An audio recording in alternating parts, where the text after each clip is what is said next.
Bonjour et bienvenue dans le podcast Le Reflet des Contes, le premier podcast qui relie contes et développement personnel. Je m'appelle Galina Kojanova, je suis auteure, conteuse et master coach certifié. Chaque épisode va se dérouler en 3 temps. Immersion, analyse, action. D'abord immersion. Je vais lire un conte. C'est un moment où on va voyager dans un autre espace-temps et repousser les limites de notre monde réel. Ensuite, analyse. On va analyser le conte, repérer ses clés, symboles et messages cachés. Et pour finir, action.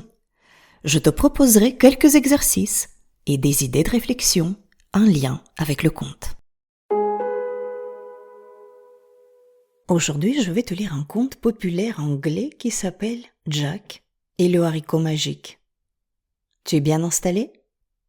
Alors écoute.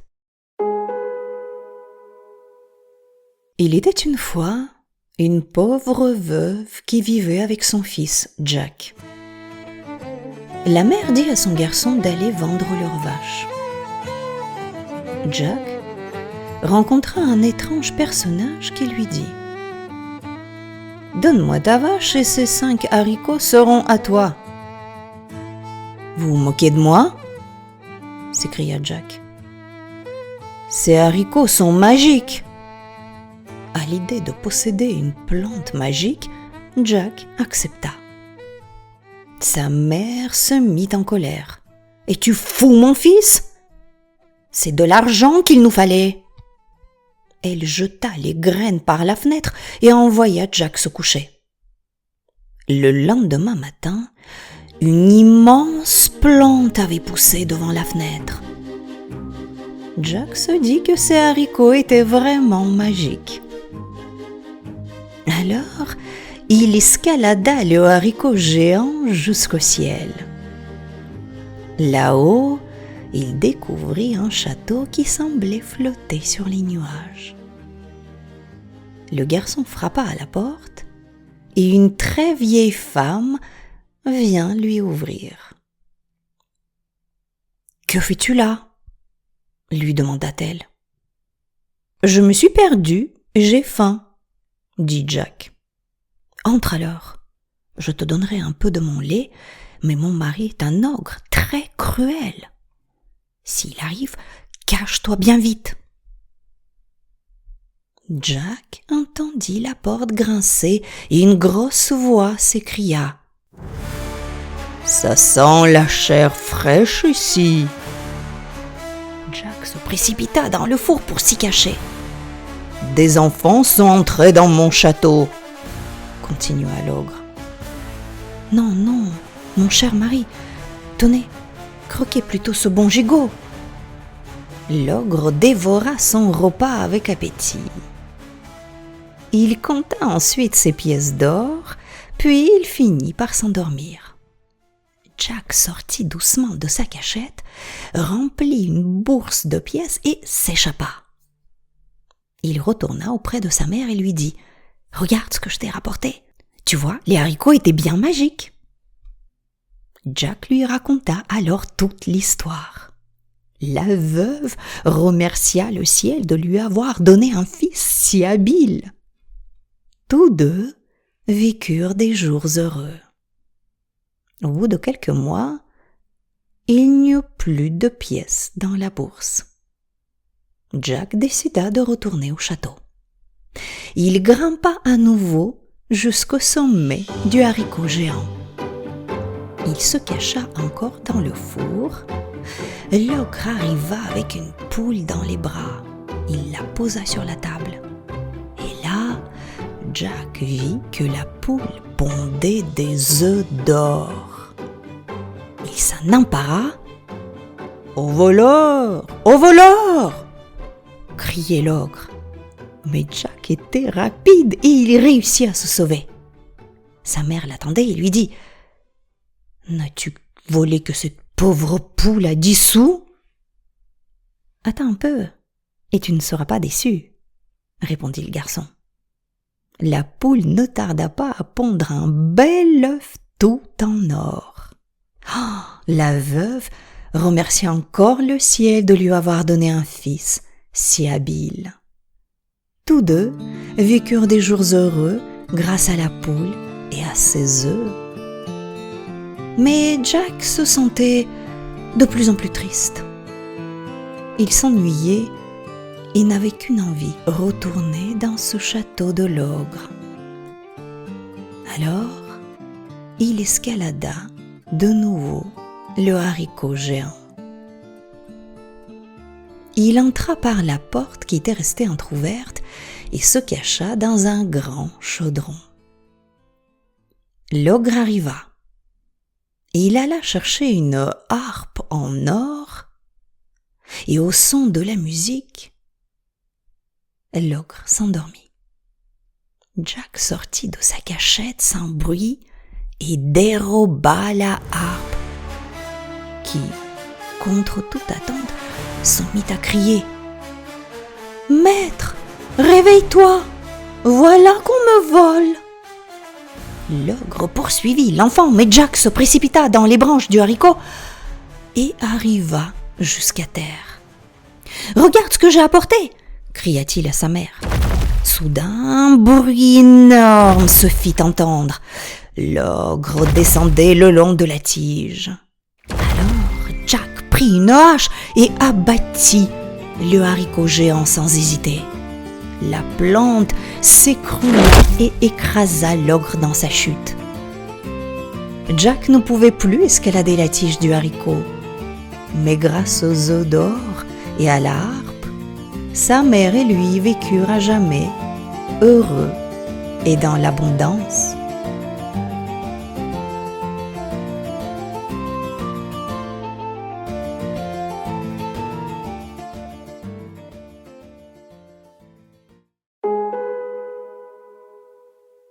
Voilà, maintenant que l'histoire est racontée, on va explorer ensemble ses secrets et ses clés. Jack et le haricot magique, c'est un conte fabuleux pour une analyse parce qu'il regorge de symboles qui sont liés à la croissance, au courage, je dirais même à l'audace, et aussi au rapport au pouvoir. On va regarder tout ça de plus près. Donc, le conte commence par nous dire que Jack vit avec sa mère et ils vivent dans la pauvreté. C'est tellement la misère chez eux qu'il faut vendre leurs vaches pour survivre. La mère envoie donc son fils au marché. Mais Jack ne va pas exécuter exactement ce que sa mère lui a demandé. En fait, il va désobéir. Et il va aussi prendre un risque.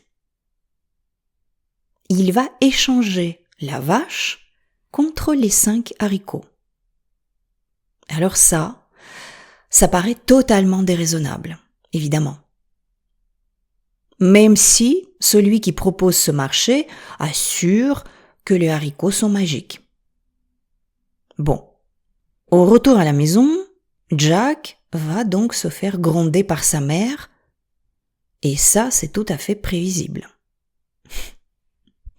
Mais avant d'aller plus loin, essayons de comprendre ce que représente la vache et les haricots dans ce conte. Et si, tout compte fait, cet échange est si peu raisonnable que ça. Donc la vache. Mais la vache, c'est du connu, terrien, c'est du concret dans notre vie. Ce sont nos ressources tangibles et donc limitées. Ce sont les ressources, qu'on possède ici et maintenant. Et en vendant cette vache, Jack, évidemment, il prend un risque. Il perd entre guillemets, puisqu'on connaît le conte, il perd une sécurité pour tenter une aventure. Voilà, il va vers l'inconnu. Et donc, là, il a les haricots magiques. C'est quoi ? En fait, c'est le symbole de ce qui est possible pour nous, de notre potentiel. Quelque chose qu'on n'a pas encore manifesté, quelque chose d'intangible en fait, contrairement à la vache. Ces haricots, petits en apparence, mais surtout par rapport à la vache, sont pourtant porteurs d'une grande transformation. Mais ça, le garçon ne le sait pas encore. Donc tout ça, c'est a priori. Il faut y croire. Et la mère de Jack, justement, n'y croit pas du tout. Alors que représente la mère dans ce conte ? La mère représente le principe réaliste. Trop réaliste peut-être. Et on connaît tous des personnes dans notre vie qui vont nous raisonner, qui vont nous conseiller quelque chose de plus sécuritaire. Cette mère, elle incarne la survie, la prudence, le lien au quotidien, à la vie quotidienne. En fait, elle veut vendre la vache pour nourrir la famille. Et ça paraît normal. Dans le conte, cette mère, elle va s'opposer à l'élan, comment pourrait-on dire, à un élan qui peut paraître naïf au premier regard, en tout cas très audacieux. Donc elle s'oppose à l'élan de son fils. Mais bon, il est trop tard, ce qui est fait est fait. La vache est échangée contre les haricots. Et Jack y croit à ces haricots. Et il pense qu'il a fait un bon marché. On pourrait dire que ce garçon, il a vraiment un esprit d'entrepreneur. Parce qu'en faisant cet échange vache-haricot, il fait preuve d'audace, on l'a dit. Il abandonne une richesse tangible contre une richesse encore invisible. Il n'y a peut-être pas de richesse dans ces haricots, mais qui sait en fait. C'est encore dans le domaine des possibles. Rien n'est garanti en plus, rien du tout. En fait, ça représente le saut de foi, l'intuition. Il faut avoir confiance dans l'avenir, dans cet inconnu. Alors, je dis entrepreneur, mais ce qu'on dit là ne s'applique pas qu'aux entrepreneurs. Ça s'applique évidemment à tout le monde.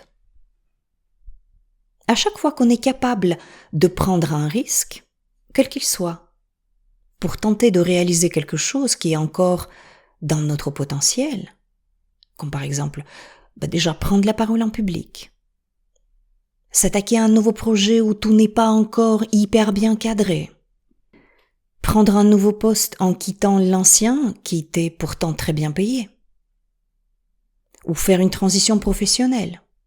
Tout ça représente un risque. Il y a plein d'autres exemples. C'est déjà faire preuve d'un esprit d'entreprise. À chaque fois qu'on tente des trucs comme ça, mais on est comme Jack dans le conte, on fait preuve d'audace, même un tout petit peu d'audace, pour finalement, pourquoi on fait ça en fait ? Pour réaliser notre potentiel. Parce que, ce qui est important ce que je vais dire là, parce que quelque part, le but ultime dans la vie, c'est bien ça. C'est bien de réaliser notre potentiel.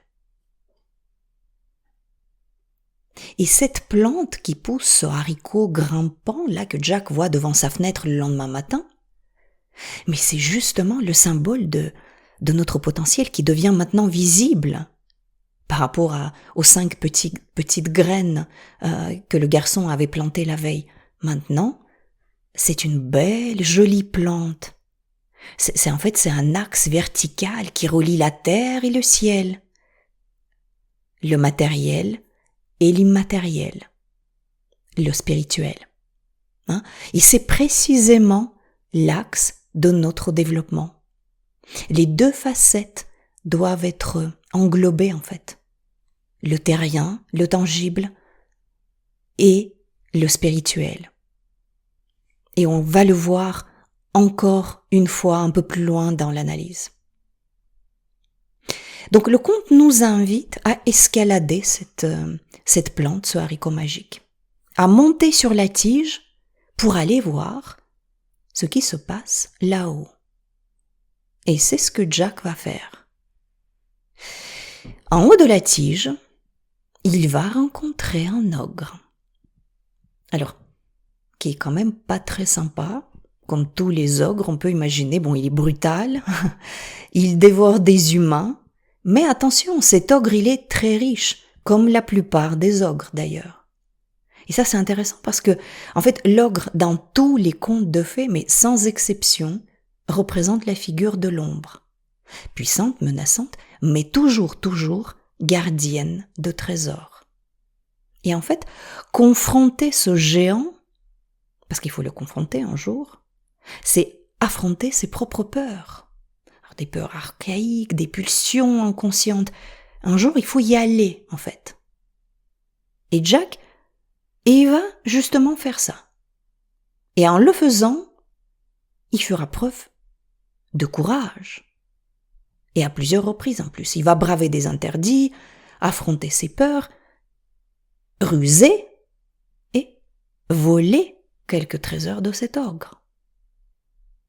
Autrement dit, Jack, il n'a pas peur d'explorer l'inconnu. Et il n'a pas peur non plus de prendre des risques.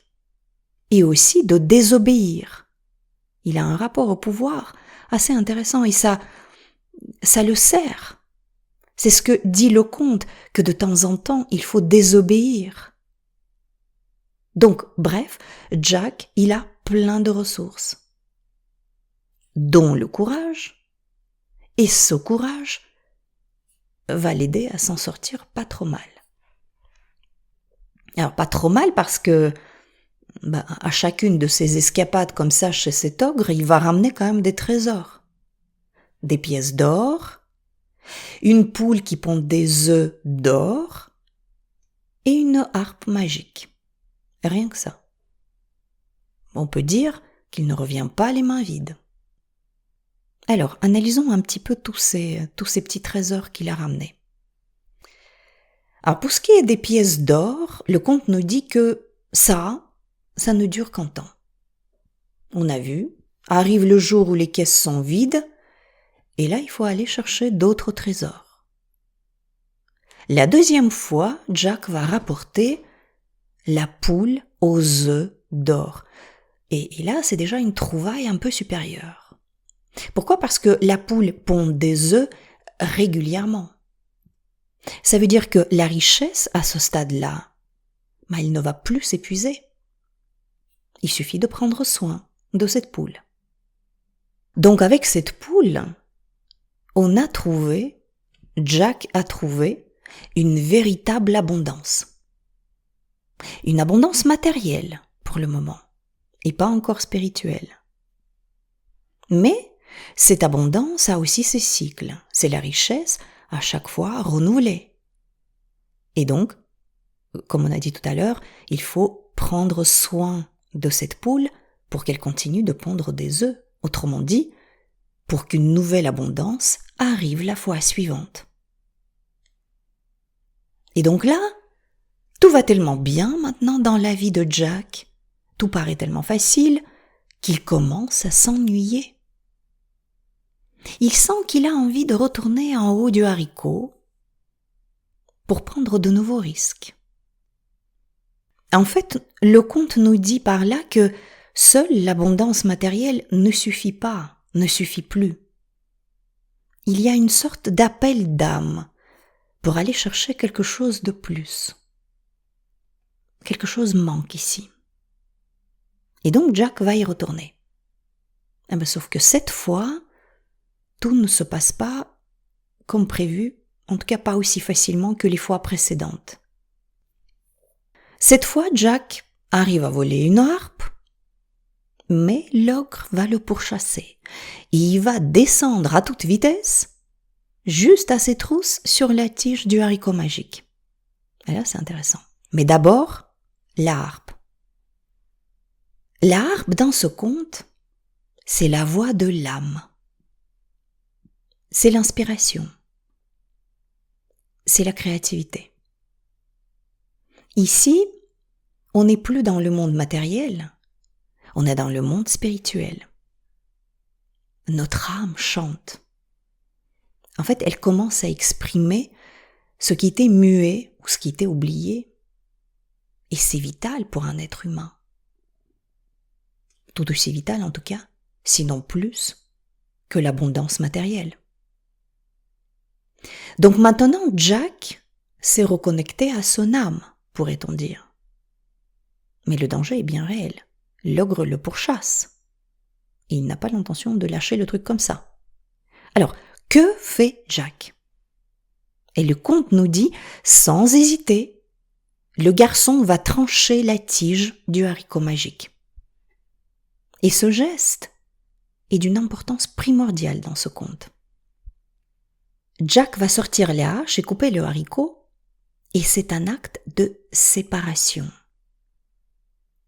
Il va trancher le lien entre les deux mondes pour mieux revenir sur Terre. Alors dommage, il va plus pouvoir escalader cette tige de haricots et monter vers le ciel chercher d'autres trésors, en tout cas pas pour le moment. Il fait le choix, en fait, de ne pas rester dans l'illusion, de ne pas rester dans les rêves. Il tranche pour mieux revenir sur terre ferme et pour mieux incarner tous ces trésors, toutes ces choses qu'il a pu voler à l'ogre, pour mieux s'incarner quelque part. Il va fermer, peut-être momentanément, la porte des possibles, en tranchant ce haricot, pour, on l'a dit, mieux intégrer ces nouvelles expériences, ces nouveaux trésors dans sa vie, dans son quotidien. Qui sait, demain, il y aura peut-être d'autres opportunités, il y aura peut-être d'autres haricots magiques et d'autres épreuves. Mais pour l'heure, on va faire le choix d'arrêter cette quête des possibles pour commencer déjà à ancrer ce que nous possédons. Commencer à l'ancrer dans notre vie, dans notre réalité, ici et maintenant. C'est en fait une des leçons de ce conte, c'est de ramener ces dons dans la vie terrestre. Voilà. Et c'est un conte super intéressant. Il nous parle, comme on l'a dit tout à l'heure, du courage, d'un esprit aventurier et entrepreneurial. Et c'est un conte ultra simple, comme ça en apparence. Et c'est peut-être ça d'ailleurs son pouvoir, parce qu'en même temps, c'est un conte très très riche en symboles. Mais c'est peut-être pour ça qu'il est si populaire d'ailleurs. Alors, comment ça s'applique très concrètement à notre vie? Je te propose un exercice. J'ai appelé cet exercice du connu au possible. Et il va se dérouler en 3 temps. Et l'objectif de cet exercice, c'est d'identifier ce qu'on est prêt à échanger dans notre vie actuelle pour faire pousser notre propre haricot magique. Autrement dit, réaliser notre potentiel. Et on va travailler de préférence avec notre journal. Donc c'est un exercice à faire par écrit. Ok. La première étape, c'est identifier sa vache. La vache, c'est ce que je possède aujourd'hui et qui me sécurise, mais qui peut aussi me freiner. Donc la question à se poser ici, c'est quelle est ma vache actuelle? Une situation, une habitude, une croyance, un certain confort quelque part, une relation à un poste, etc., etc. Ok. Écris librement ce qui te vient, sans faire forcément de censure ou de trier les choses pour le moment. La deuxième étape, c'est choisir ces haricots magiques. Ce que tu aimerais faire pousser, une idée, un projet, une intuition comme ça qui est en toi depuis un moment, une envie, un rêve. Et la question à se poser ici, c'est quel est le rêve ou potentiel que je n'ose pas encore exprimer, que je n'ose pas encore explorer, ou je n'ai pas pris le temps d'explorer. Note 1 ou 2 graines concrètes, autrement dit des actions, que tu pourrais planter dès cette semaine pour faire pousser ce rêve, ce projet, cette intuition, cette envie, etc. Troisième étape, découvrir sa harpe magique. Et on l'a dit, Parce que le matériel n'est pas suffisant, ça va pas suffire. Si on s'intéresse qu'aux choses tangibles et matérielles, on n'aura pas assez de souffle, on n'aura pas assez de motivation pour avancer vers ce projet. Donc la harpe, c'est ce que ton âme cherche à exprimer à travers ce projet, à travers ce rêve. Et la question à se poser ici, c'est quelle émotion, quelle valeur, quel message j'aimerais faire vibrer à travers ce projet. C'est ce qu'on appelle le grand pourquoi ou le fameux why. Et termine cet exercice par une phrase de synthèse très simple qui commence par « Ce que j'ai envie de faire grandir maintenant, c'est… » Voilà. Je trouve que c'est vraiment un exercice intéressant à faire. Tu peux le faire seul ou avec quelqu'un de confiance. Et je voudrais rappeler ici ce qu'on avait dit tout à l'heure. Le but ultime dans notre vie, à chacun d'entre nous, c'est de réaliser notre potentiel. À méditer. Merci de m'avoir écouté. Je remettrai ces questions dans les notes de l'épisode.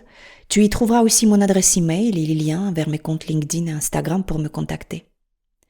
Si tu as des questions ou des commentaires, n'hésite pas à me contacter. J'aime bien recevoir les questions et les feedbacks de mes auditeurs et je réponds toujours. Si tu veux aller plus loin et entamer un travail personnel avec moi, je te donne rendez-vous sur mon site internet lerefletdescomptes.fr. Une séance de 30 minutes est offerte. On se retrouve dans 15 jours pour un nouveau conte et une nouvelle expérience sur le chemin de la connaissance de soi. Si cet épisode t'a plu, n'hésite pas à le partager autour de toi. Ça aidera à faire connaître le podcast. N'oublie pas de t'abonner à ce podcast pour ne pas rater la sortie de nouveaux épisodes. Merci de m'avoir écouté. Je crois que les contes peuvent nous aider à devenir les créateurs de notre vie. Créer son conte, sa vision, c'est une étape essentielle pour prendre sa vie en main. Dans ce podcast, j'aimerais t'offrir des outils pour écrire ton conte à toi, celui qui te permettra de créer ton avenir. Car si tu ne le fais pas, qui le fera ? À très vite pour un conte.